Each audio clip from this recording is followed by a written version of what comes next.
आज की इस वीडियो में लिमिट एंड कॉन्टिन्यूटी से रिलेटेड शॉर्ट ट्रिक्स को पढ़ेंगे। तो आज का जो टॉपिक है ये है कॉन्टिन्यूअस फंक्शन, कि हम कोई भी अगर हमें फंक्शन दिया गया है तो उसको हम कॉन्टिन्यूअस कैसे प्रूफ कर सकते हैं। ठीक है, तो पहले इसकी डेफिनेशन पढ़ लें। ये क्या होती है continuous function? Any function f x is said to be continuous at point x equal a, then limit x tend से f x equal f a. अगर हमें कोई भी फंक्शन दिया गया है उसकी वो हमारा एक्स इक्वल ए पॉइंट पर कॉन्टिन्यूअस कहलाएगा अगर इसी पॉइंट एक्स पर इसकी लिमिट की वैल्यू और इस फंक्शन वैल्यू दोनों इक्वल आ जाती हैं तो ये फंक्शन हमारा कॉन्टिन्यूअस होगा। यह इसकी दूसरी भी डेफिनेशन होती है इन लिमिट एक्स टेंड्स ए minus F x equal function value equal हो जाएगा लिमिट एक्स टेंड्स ए प्लस एफ एक्स। यानी ये जो होता है जब हम ए माइनस पे लेंगे तो ये हमारी कहलाती है लेफ्ट हैंड लिमिट, और जब प्लस में लेते हैं तो ये होती है राइट हैंड लिमिट। इसको दूसरी तरह से भी लिखा जा सकता है। इसको हम लिख सकते हैं limit H tends zero F A minus H equal function value F A equal limit H tends zero F A plus H. ठीक है, यानी एक्स एच हमारा कोई भी एक छोटा सा नंबर होगा जो जीरो की ओर टेंड्स करता है, यानी जो एच की वैल्यू होती है ये नियरली जीरो होती है। तो एफ ए माइनस एच ये हमारी लेफ्ट हैंड लिमिट के लिए यूज होगा, और जब ए प्लस एच लेंगे तो ये राइट हैंड लिमिट के लिए हो जाएगा। इसको ऐसे समझे कि ये एक फंक्शन का ग्राफ दिया गया है इस तरह से। ये एक्स इक्वल ए पॉइंट पर फंक्शन की वैल्यू यहाँ पर ये दी गई थी एफ ऑफ ए। ठीक है, इस पॉइंट ए से पहले कोई हम पॉइंट ले लेते हैं तो ये हमारा ए माइनस एच हो जाएगा। ठीक है, ये जो थोड़ी सी डिस्टेंस है ये एच होगी। तो जब हम इसमें लेफ़्ट साइड से इस फंक्शन की ओर जा रहे हैं तो भी हमारी वैल्यू कितनी आनी चाहिए एफ ए। और अगर इसके बाद हम कोई एक पॉइंट ले लें यहाँ पर ये, तो इधर क्या हो जाएगा ए प्लस एच होगा। ठीक है, तो जब हम राइट साइड से फंक्शन की ओर आ रहे हो तो दोनों की जो वैल्यू होनी चाहिए ये इक्वल हो जानी चाहिए, तो ये फंक्शन कॉन्टिन्यूअस हो जाता है। इसी को और ग्राफ से अगर कहीं पर कोई ग्राफ दे दिया जाता है और ग्राफ में पूछा जाए कि ये ग्राफ हमारा कॉन्टिन्यूअस है या डिसकॉन्टिन्यूअस है, अगर कोई फंक्शन कॉन्टिन्यूअस नहीं होगा तो वो ऑब्वियसली डिसकॉन्टिन्यूअस हो जाएगा। ये दो ग्राफ दिए गए हैं, एक ये था, ठीक है, और दूसरा यहीं पर दिया गया है इस तरह से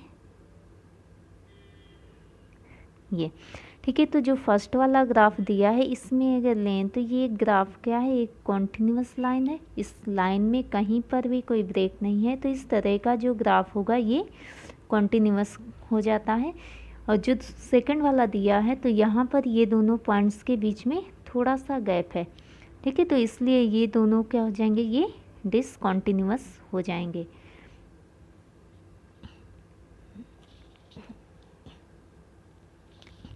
अब इसी में कुछ बेसिक प्रॉपर्टी होती हैं जिनको अभी क्वेश्चन में यूज करेंगे, और बाकी जो इतने भी रूल्स होते हैं वो जब लिमिट का चैप्टर हम पढ़ेंगे तो उसमें डिस्कस करेंगे।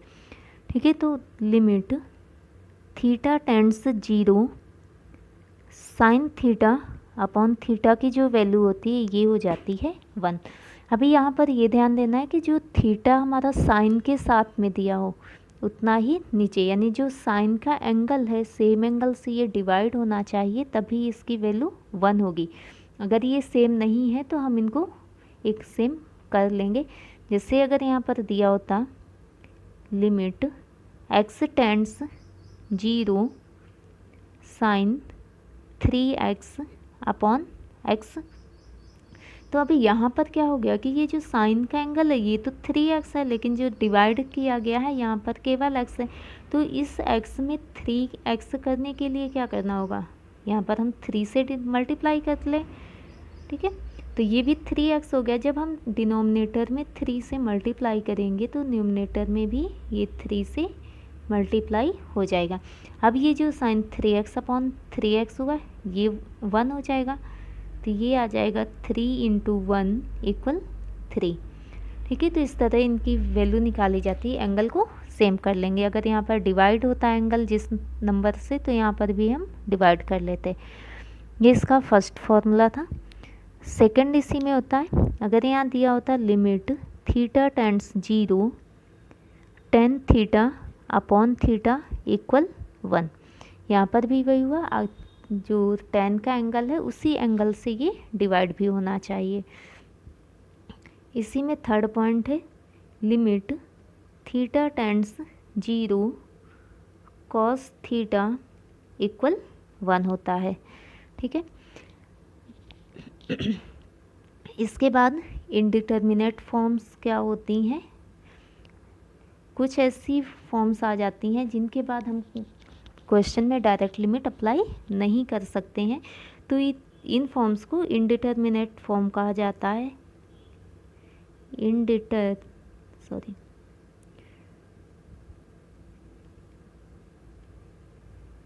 इनडिटर्मिनेट फॉर्म्स, इनके जो नंबर होते हैं ये 7 होती हैं। अगर ये 7 टाइप्स हमें लिमिट अप्लाई करने में किसी भी क्वेश्चन में मिल जाते हैं तो हम डायरेक्ट लिमिट अप्लाई नहीं करेंगे। पहले क्वेश्चन को जो भी फंक्शन हमारा दिया गया उसको सिंप्लीफाई करेंगे, इसके बाद फिर हम लिमिट अप्लाई करेंगे। तो ये फॉर्म्स जो होती हैं, फर्स्ट होती है 0 upon 0, infinity upon infinity, 0 into infinity, infinity minus infinity, 0 power 0, 1 power infinity और इन्फिनिटी पावर 0। तो अगर ये 7 में से कोई भी हमें वैल्यू मिल जाती है क्वेश्चन में तो हम डायरेक्ट क्वेश्चन को सॉल्व नहीं करेंगे। जैसे एग्जांपल से समझ लें इसको। अगर हमें कहीं पर दिया होता लिमिट x टेंड्स 1, ये लिया 2x square minus 2 upon x minus 1। अब इसमें अगर हम x इक्वल 1 डायरेक्ट रखें, ठीक है, तो ये 2 माइनस 2 यहाँ पर 0 हो जाएगा, अपॉन 1 माइनस 1 ये भी 0 हो जाएगा। तो ये 0 अपॉन 0 वाला फॉर्म हो गया। तो ये जो इनडिटर्मिनेट फॉर्म है ये अनडिफाइंड होती हैं, ठीक है। तो जब भी इस तरह की फॉर्म आ जाएगी तो यहाँ पर हम अभी लिमिट अप्लाई नहीं करेंगे। इसको पहले थोड़ा सा सिंप्लीफाई कर लेते हैं। लिमिट x टेंड्स 1, इसमें से कॉमन कितना हो जाएगा, 2 कॉमन हो जाएगा और ये x square minus 1 upon x minus 1 होगा।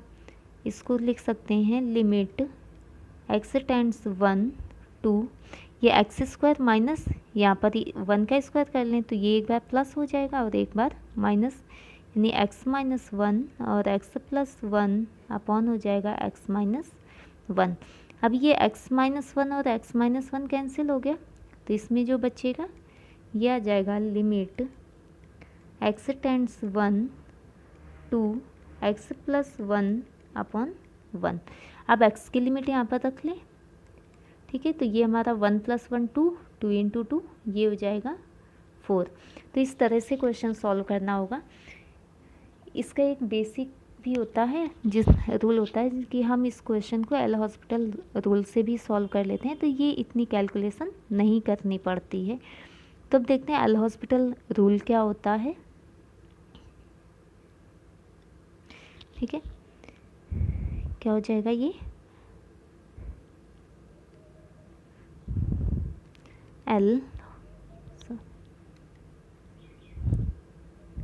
L hospital rule.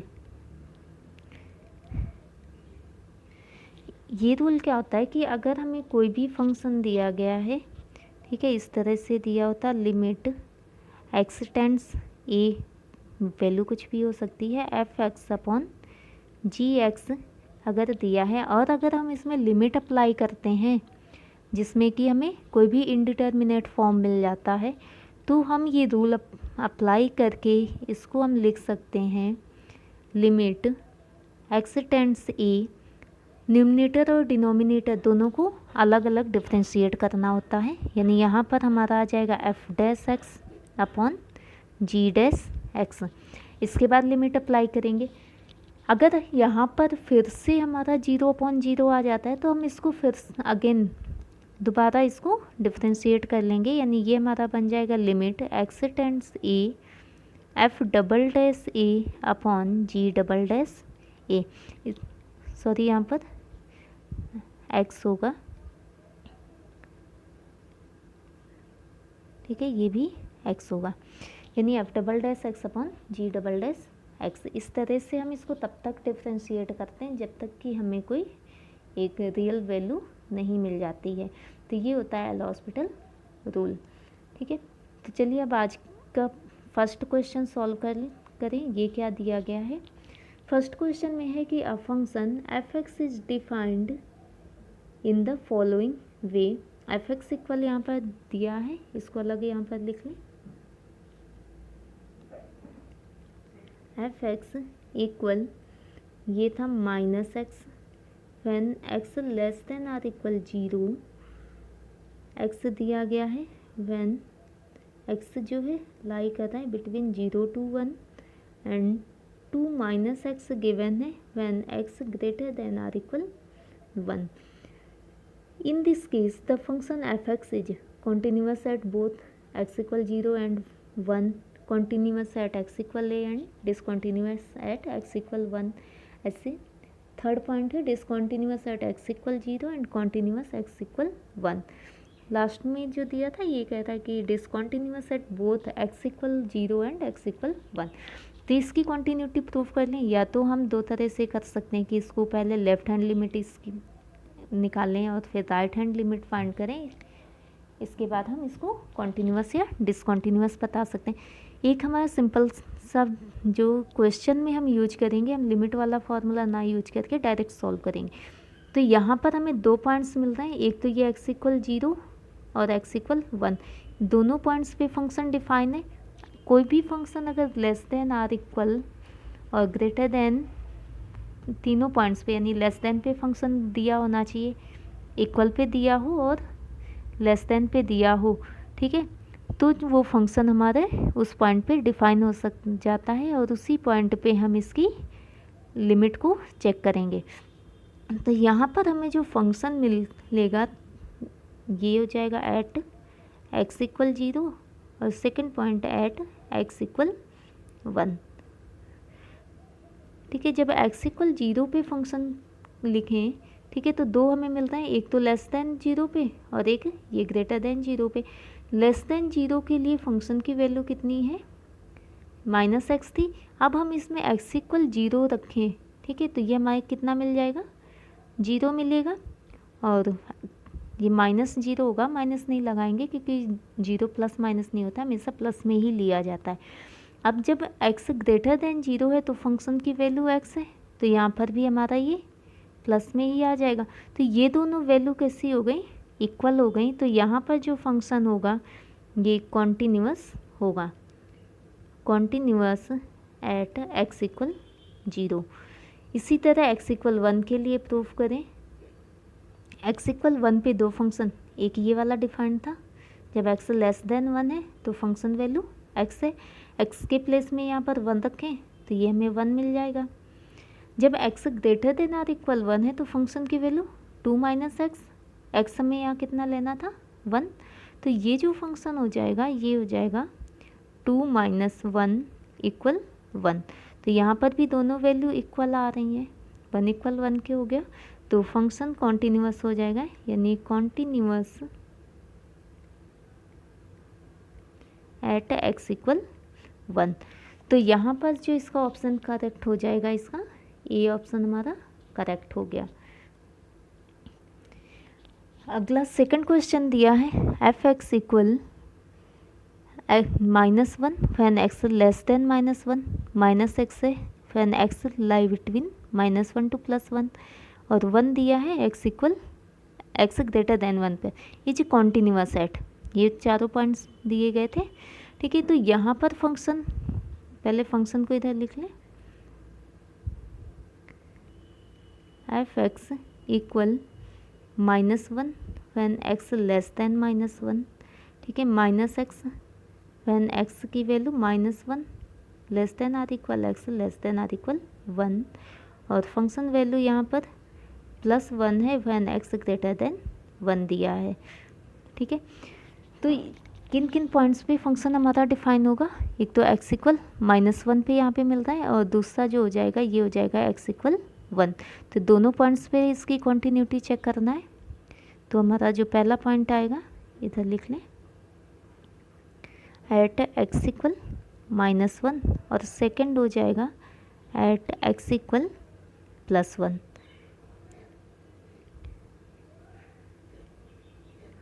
चलिए x इक्वल -1, जब हमारा x -1 ठीक है लेना है, तो x लेस देन -1 पे इसकी डायरेक्ट वैल्यू -1 दी गई है, तो ये तो हो जाएगी -1। ठीक है, जब x greater than or equal -1 है, तो फंक्शन वैल्यू ये -x है। ठीक है, तो यहाँ पर ये आ जाएगा माइनस, और x की वैल्यू हमारी थी -1, तो ये हो जाएगा +1। दोनों वैल्यू नॉट इक्वल होंगी। ठीक है, वैल्यू इक्वल नहीं है यानी कि डिसकॉन्टिन्यूअस हो जाएगा, डिसकॉन्टिन्यूअस एट x इक्वल -1। इसी तरह x इक्वल 1 के लिए भी प्रूफ कर ले, तो x इक्वल 1 पे फंक्शन हमारा यहाँ पर ये डिफाइन है, जब x less than or equal 1 तो फंक्शन वैल्यू -x है, यहाँ पर आ जाएगा -x के प्लेस में रखा 1, तो ये होगा -1। x greater than or equal 1 पे ये +1 दिया गया है, तो ये वाली वैल्यू हो जाएगी +1। दोनों वैल्यूज अनइक्वल हो गई। ठीक है, तो यहाँ पर ये जो फंक्शन होगा ये भी डिसकॉन्टिन्यूअस हो जाएगा, डिसकॉन्टिन्यूअस एट x इक्वल 1। तो इसका जो हमारा करेक्ट ऑप्शन हो जाएगा ये कौन सा होगा, D, at none of x equal 1 and x equal -1। हमें यहाँ पर कॉन्टीन्यूअस पूछा गया था, किस पॉइंट पे कॉन्टीन्यूअस, तो किसी पॉइंट पे नहीं कॉन्टीन्यूअस है, तो इसका करेक्ट ऑप्शन डी हो गया। अगला जो थर्ड क्वेश्चन है ये है, the value of c for which the function f x is continuous at x equal 0। हमें c की वैल्यू फाइंड करनी है, तो इसके लिए ये फंक्शन की दोनों जो वैल्यू थी नॉट इक्वल 0 और इक्वल 0, ठीक है, ये दोनों वैल्यू आपस में इक्वल हो जानी चाहिए। तो पहले हम एफ एक्स की ये फर्स्ट वाली वैल्यू को इसको सॉल्व कर लें, ये कितना आएगा। एफ एक्स इक्वल दिया गया है 9x minus 3 sign 3x upon 5x cube. अगर इसमें हम x इक्वल 0 डायरेक्ट अप्लाई करते हैं तो ये हमारा जो फॉर्म बन जाएगी 0/0 की हो जाएगी। तो यहाँ पर फिर से वही एल हॉस्पिटल रूल का यूज कर ले, एल हॉस्पिटल रूल, ठीक है। तो इसमें क्या हो जाएगा, इसको ऐसे लिख लें, limit x tends 0 F x equal x tends 0 limit लगेगी। अब इसको हम डिफ्रेंशिएट कर लेंगे तो ये हमें मिलेगा 9 minus 9 cos 3x upon 15x square. अब अगर यहाँ पर हम x को 0 कर लें तो cos 0 तो फिर से ये 1 हो जाएगा, तो 9 माइनस 9 ये 0 और यहाँ 0 करेंगे तो अभी भी ये हमारा 0/0 का केस मिल रहा है। तो इसमें फिर से डिफ्रेंशिएट करेंगे, x टेंड्स 0, ये लिमिट इसकी दी गई थी, ठीक है, ऐसे भी लिख ले, लिमिट x टेंड्स 0। अब इसको डिफ्रेंशिएट किया तो 9 का डिफ्रेंशिएशन 0 माइनस, जब इसको हम cos 3x को डिफ्रेंशिएट करेंगे तो हमें मिलेगा माइनस 3 साइन 3x, ये माइनस था तो यहाँ पर ये बन जाएगा प्लस 27 साइन 3x अपॉन ये हो जाएगा 30x, ठीक है। अब यहाँ पर अगर देखें तो ये एंगल साइन का दिया हुआ है 3x और नीचे 30x है, तो इस x को हमें 3x में कन्वर्ट करना होगा, तो जब भी हमारे ये दोनों एंगल सेम हो जाएंगे तो इसकी वैल्यू 1 होगी। ठीक है, तो इसको कर लेते हैं limit x tends 0 27 sine 3x upon ये जो 30 था इसको हम लिखते हैं 10 इंटू 3x, मल्टीप्लाई करेंगे तो सेम आएगा। अभी ये साइन 3x अपॉन 3x ये वैल्यू हो गई हमारी 1, तो ये जो आ जाएगा 27 अपॉन 10। ठीक है, ये एफ एक्स की वैल्यू आएगी जब x not equal 0, x equal 0 पे फंक्शन दिया था c, तो और साथ में कहा गया कि ये कॉन्टीन्यूअस भी है, तो c की जो वैल्यू हो जाएगी ये हो जाएगी 27 अपॉन 10, तो इसका भी ऑप्शन डी करेक्ट होगा।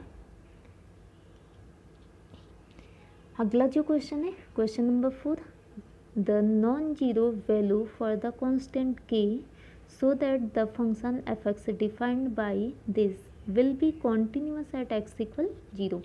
ये क्वेश्चन भी उसी टाइप का है जिससे अभी किया। ठीक है, फंक्शन की जो वैल्यू दी गई है ये एक है 10kx अपॉन एक्स और ये दूसरी थी 3x प्लस 2k स्क्वायर, तो ये दोनों जो वैल्यू है x इक्वल 0 पर हमारी सेम होनी चाहिए, यानी यहाँ पर हमारा ये होना चाहिए था कि limit x tends 0 10kx upon x equal limit x tends 0 3x square plus 2k square, sorry यहाँ पर ये 3x केवल है। ठीक है, ये दोनों वैल्यू इक्वल हो जाएं तो इसकी प्रॉपर्टी क्या होती है कि अगर हमारा जो एंगल दिया गया है यहाँ पर सेम वैल्यू नीचे होनी चाहिए, तो इसमें k का मल्टीप्लाई है, यहाँ पर भी हम k का मल्टीप्लाई कर लें तो ऊपर भी k मल्टीप्लाई हो जाएगा। अब ये 10kx upon kx x equal 0 पे ये हो जाएगी 1, तो यहाँ पर हमारा बचेगा k इंटू 1 इक्वल इधर 0 कर लें तो 3 इंटू 0 प्लस 2k स्क्वायर, ये आ जाएगा k इक्वल 2k स्क्वायर। इसको लिख लें k minus 2k square equal 0। जब भी हम क्वेश्चन सॉल्व करते हैं तो यहाँ पर डायरेक्ट इसको कैंसिल नहीं करेंगे क्योंकि ये जो हमें क्वेश्चन मिला है, ठीक है, ये जो इक्वेशन दी गई है ये क्वाड्रेटिक में हो जाएगी और अगर हम कैंसिल कर देते हैं तो हमारी k की सिंगल वैल्यू आएगी। तो अगर हमारी कोई भी इक्वेशन क्वाड्रेटिक बन रही है तो हम उसको उसमें जो भी वेरिएबल फाइंड करें उसकी 2 वैल्यू होनी चाहिए। ठीक है, इसलिए इसको LHS में ले आएंगे तो k minus 2k square equal 0। अभी यहाँ पर कॉमन कितना है, k कॉमन किया तो 1 माइनस 2k इक्वल 0, तो यहाँ से मैं एक तो k इक्वल 0 वैल्यू मिल जाएगी, इस k को डायरेक्ट 0 कर लें या फिर 1 माइनस 2k इक्वल 0 करते हैं तो k की वैल्यू आ जाएगी 1/2। इसमें का भी ऑप्शन डी करेक्ट हुआ, नन ऑफ दीज, कोई भी ऑप्शन इसमें मैच नहीं हो रहा, तो इसके लिए k की वैल्यू 0 और 1/2 होगी। अगला जो क्वेश्चन दिया है if the function given by f x, ये दिया हुआ था is continuous at x equal 1 then the value of a and b is. अब ये जो फंक्शन डिफाइन है केवल x इक्वल 1 पे, x लेस देन 1 पे, x इक्वल 1 पे वैल्यू 11 है और जब x ये लेस देन 1 है तो 3ax प्लस b। ठीक है, इस तरह वैल्यू दी गई, तो ये हमारा फंक्शन x इक्वल 1 पर कॉन्टिन्यूअस, तो सारी वैल्यू इक्वल होनी चाहिए। ये x इक्वल यहाँ पर 1 रखें। ठीक है, तो ये हमें मिलेगा 3a into 1 plus b equal 11 equal 5a into 1 minus 2b, ये इक्वेशन हो जाएगी, यानी यहाँ पर ये हुआ 3a plus b equal 11 equal 5a minus 2b। अब इसको सॉल्व करने के लिए पहले फर्स्ट 2 टर्म्स एक साथ कर लें, इसके बाद लास्ट के 2 टर्म्स एक साथ कर लेंगे तो ये 2 इक्वेशन मिल जाएंगे और दोनों को सॉल्व कर लेंगे। तो ये हमें मिलेगा 3a प्लस b इक्वल 11, ये हमारी हो जाएगी फर्स्ट इक्वेशन, और सेकंड मिलेगी 5a minus 2b equal 11, second equation हुई। अब इन दोनों को सॉल्व करने के लिए b का कोफिशिएंट इक्वल कर लें, यहाँ -2b, तो फर्स्ट इक्वेशन में मल्टीप्लाई करेंगे 2 से और दोनों को ऐड कर लेंगे। इक्वेशन फर्स्ट इसमें 2 से मल्टीप्लाई कर लें और प्लस सेकंड इक्वेशन, तो यहाँ पर हमें याद मिलेगा 6a + 2b = 22। सेकंड इक्वेशन थी 5a - 2b = 11। जब इनको ऐड करेंगे 2b ये कैंसिल हो जाएगा, 6a + 5a ये आ जाएगा 11a = 22 + 11 किया तो 33। 11 से 33 कैंसिल कर लेंगे तो ये आएगा 3, तो इसमें हमें a की वैल्यू मिल जाएगी 3। a की वैल्यू 3 है तो फर्स्ट इक्वेशन में a की वैल्यू पुट कर दें, तो b इक्वल कितना आएगा, फर्स्ट इक्वेशन से सॉल्व करें तो ये हो जाएगा 9 + b = 11। तो यहाँ से हमारा b इक्वल आ जाएगा 11 - 9, तो b की वैल्यू हो गई 2। a की वैल्यू 3 और b 2, ये किस ऑप्शन में दिया है, ये ऑप्शन सी करेक्ट हो जाएगा।